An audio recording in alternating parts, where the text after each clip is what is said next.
We now turn to London, where the former chairman of the All-Party Parliamentary Group for Gibraltar, Sir Bob Neill, has been following developments closely. He joins us live now from Westminster. Sir Bob, thank you so much for joining us. You've been one of Gibraltar's greatest advocates in Westminster over the years. How does it feel to see this agreement today? This is very good news. I'm out of Parliament now. I retired, as you know, but I still watch this very closely from afar and keep well in touch with my colleagues and Gibraltar's friends in London.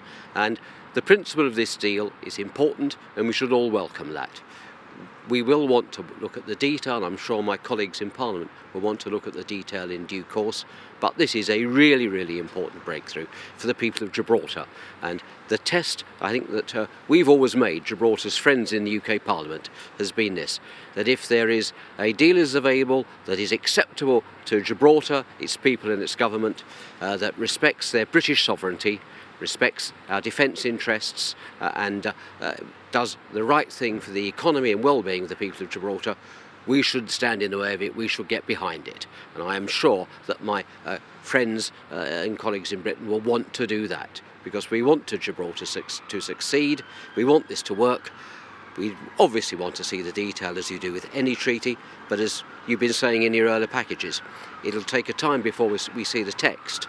But this political agreement, where all sides have laid it on the line that they want a deal, we will want then, I think, to make sure that our colleagues on the other sides of the border in Spain stand up and stick to their word on this, that the EU sticks to their word, and I know that in Gibraltar you'll make sure that they stick to their word, and we want to work with you to assist you in that.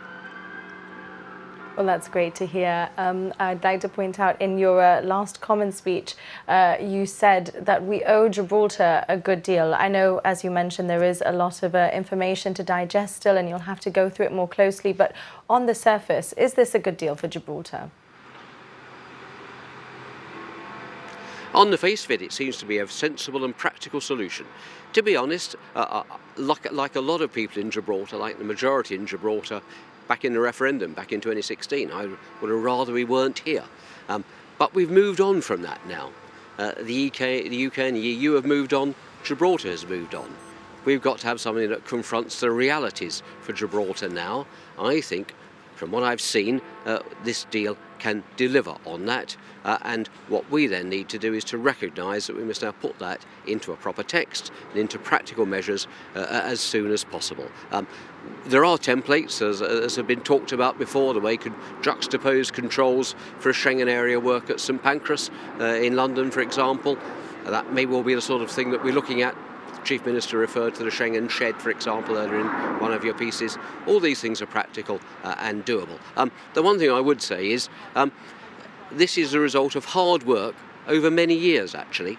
It's been hard work in the UK Parliament over many years to get us to the right place.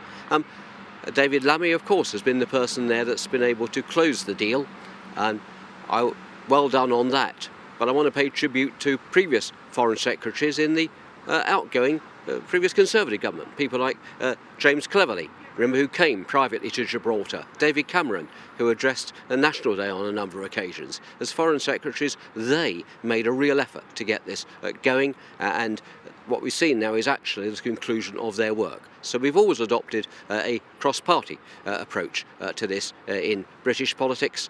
I very much want that to remain the case, and credit to all sides for getting this done, and credit, of course, to everybody in Gibraltar for this too.